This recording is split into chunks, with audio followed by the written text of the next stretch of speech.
persilakan kepada Ibu Eva dan juga Ibu Burono. Silakan Ibu. Ya, terima kasih. Ya, assalamualaikum warahmatullahi wabarakatuh. Waalaikumsalam warahmatullahi wabarakatuh. Ya, yang saya hormati Ibu Pengajar Bakti Marifa yang sempat hadir hari ini, kemudian Ibu Nani, yang saya sudah terkasih.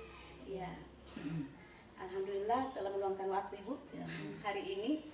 Ya, bagaimana Ibu kabar, sehat? Alhamdulillah. Iya, sehat ya. Kemarin Ibu kita kan sudah melaksanakan observasi dan observasi.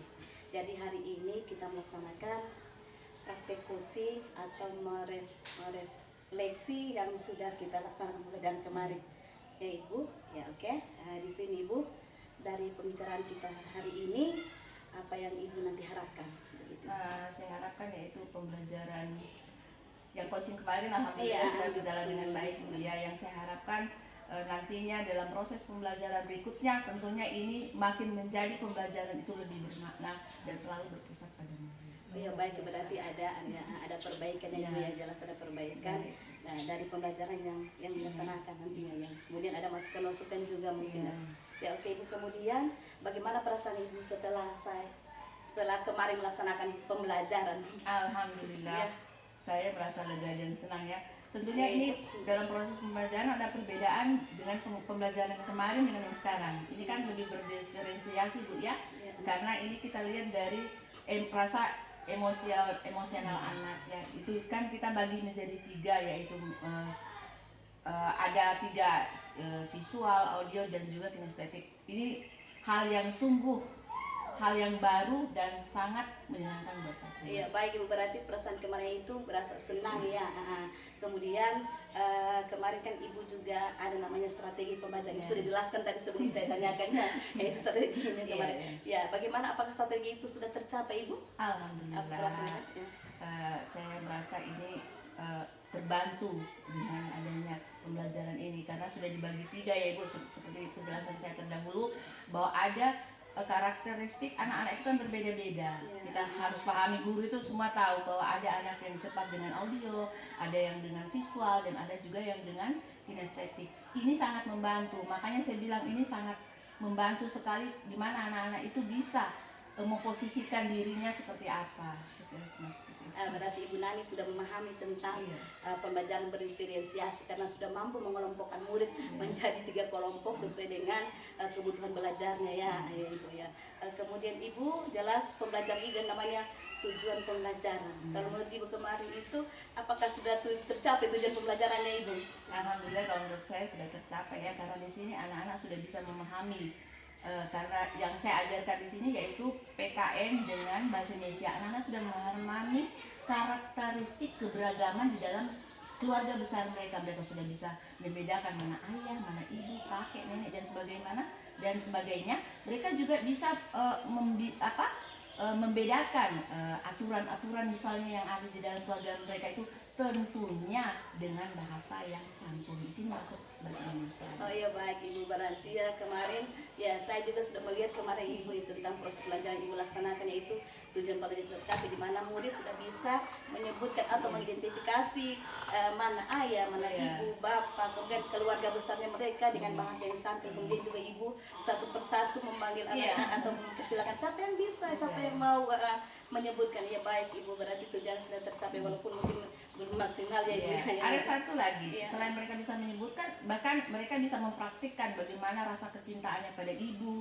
dengan menyanyikan sebuah lagu. Oh iya betul, kemarin ya kemarin Ibu sudah ada menyanyikan lagu dan ya, itu dalam bahasa daerah, jadi bukan cuma bahasa Indonesia, dalam bahasa daerah juga mereka bisa.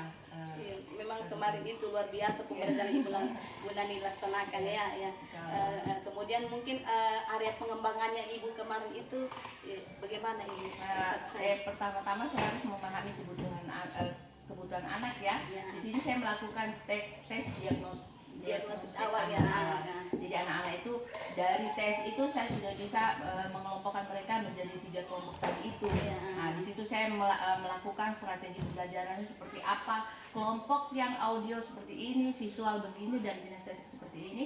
Makanya mereka dalam proses pembelajarannya itu sudah bisa melakukan semua yang sudah ditugaskan dengan berarti berarti persiapannya memang Iya, sudah ya karena daripada pembelajarannya, betul. alat peraganya, Ya, betul. sampai ice breakingnya. Ice breakingnya, Saya berarti sudah itu persiapkan. persiapkan kemarin ya Ibu, berarti isi pengembangannya itu tentang pengetahuannya sudah berarti Iya. ya tentang Baik. keterampilannya, Iya, mungkin iya, psikomotornya Ibu, mungkin Iya, pengembangannya sudah afektif, efektif ya Pak, kognitif dengan ya, psikomotor. sudah dikembangkan secara ya alhamdulillah Ibu ya. Kemudian dari proses pembelajaran kemarin juga Ibu, ada yang bisa Ibu ceritakan buat saya hal-hal positif yang baik yang Ibu sudah laksanakan dan hal-hal yang perlu diperbaiki, apa bisa Ibu ceritakan ya? Ya, hal-hal positif yang baik tentunya dengan masukan-masukan dari Ibu Eva tadi ya, bahwa anak-anak dengan adanya pengelompokan itu mereka bisa membiasakan diri. Oh, saya ternyata bisa seperti ini. Saya dengan mendengar bisa melakukan seperti ini, mengerjakan tugas seperti ini. Itu hal positif yang bisa saya angkat ya. Kemudian barangkali kekurangannya yaitu tentang penguasaan kelas saya ya, karena ini hal baru ya Ibu, yang namanya hal baru kita tidak bisa lepas dari ketidaksempurnaan di dalam situ, dimana anak-anak itu mungkin karena merasa hal ini hal baru, jadi mungkin dalam pengerjaan tugasnya saya mungkin lupa kalau mereka dalam pengelompokan harus ada tugas kelompok, ada juga tugas individu, jadi mereka tidak kemana-mana.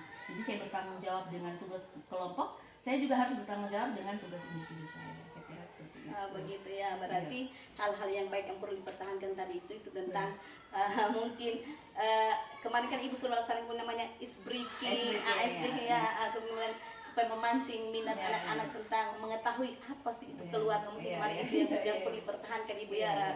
Kemudian yang yang kurang perlu diperbaiki ya mungkin penguasaan, tapi Ibu kan sudah merencanakan nantinya tentang mungkin pengelompokan mungkin agak lebih ini ya Ibu, pengelompokan anak-anak disesuaikan dengan kebutuhannya, memberikan soal-soal supaya anak tidak berhamburan, maksudnya tidak berhamburan juga, cuma namanya kelas 1 jelas cara mengajarnya itu cukup ekstra Ibu ya, jelas karena berbagai macam karakter anak-anak, kemudian pemahamannya anak-anak juga dijaga satu kemarin Ibu, yang kelompok lain juga yang bertanya dengan ketersediaan waktu Ibu yang mungkin, tapi kemarin itu saya lihat memang luar biasa Ibu dalam proses pembelajarannya Ibu.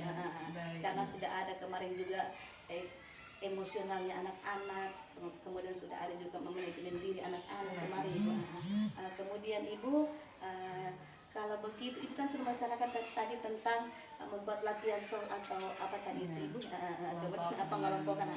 Jadi kira-kira kapan waktunya Ibu maksudnya melaksanakan kegiatan tersebut Ibu? Saya tergantung jadwal saja ya. Kalau bisa secepatnya biar ini memorinya masih fresh ya. Jadi anak-anak juga sudah mulai terbiasa dengan pembelajaran yang sudah Ibu berikan, masukan yang sudah Ibu berikan kepada saya. Kemudian ya berarti maksudnya secepatnya setiap kali mungkin proses pembelajaran Ibu melaksanakan mungkin akan melaksanakan seperti itu. Kemudian dalam proses pembelajaran Ibu kira-kira apa daya dukung yang iya, tentunya ini menyangkut dengan sarana dan prasarana ya Ibu ya.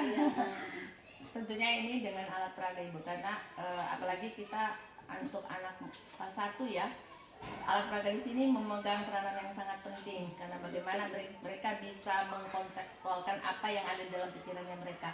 Tidak hanya kita mengabstrakan Ibu ya, kita bisa memanfaatkan keadaan yang di lingkungan kita sekitar, kemudian kita bisa menciptakan juga satu alat peraga yang mungkin yang akan berkaitan dengan materi, kemudian memanfaatkan juga sarana dan prasarana yang ada di sekolah, misalnya Infokus. Ini Infokus sangat membantu ya. Berarti kalau karena memang anak-anak itu akan terpacu keaktifannya begitu melihat menggunakan alat. Kalau dalam berpengerai itu namanya aset Ibu. Aset ya. Ada 7 aset yang perlu untuk pemanfaatan dalam proses pembelajaran di lingkungan sekolah begitu barangkali Ibu. Ya, kemudian Ibu indikator keberhasilannya Ibu. Indikator keberhasilan tidak lepas dari anak-anak, tercapainya iya, dengan guru, rekan sejawat, dan juga tentunya masukan dari Ibu Evana sebagai guru penggerak. Iya, kemudian ya berarti berkolaborasi. Indikatornya berarti siswa dalam proses pembelajaran dapat, berarti dapat, maksudnya menjelaskan tadi itu Ibu ya, Ya. supaya dapat Bisa menjelaskan bagaimana keberagaman karakteristik oke. di dalam rumah. Dalam rumah. Tentunya ini kan masukan dari Ibu Eva sendiri, sebagaimana saya sudah bisa menyampaikan kepada siswa saya, sehingga mereka bisa mempraktikkan hal itu dengan baik dan juga dengan bahasa yang Dan santun. santun itu penting, dengan bahasa yang santun Ibu. Ya, baik Ibu. Mungkin dari pembicaraan kita ini Bu, ya kita sudah merefleksi tadi itu bagaimana berarti ketersediaan waktu juga Ibu, mungkin kemudian pengawasan kelas ya yang perlu dibenahi, dengan kemudian yang hal Ibu udah baik yang perlu dipertahankan lagi Ibu ya. Nah, mungkin Ibu hanya itu yang bisa saya sampaikan pada pertemuan kita pasca observasi kali ini Bu. Mungkin nanti kita akan berjumpa lagi Bu. Terima kasih atas waktunya. Sama-sama. Ibu, terima kasih. Saya akhiri. Wassalamualaikum warahmatullahi wabarakatuh. Waalaikumsalam warahmatullahi wabarakatuh.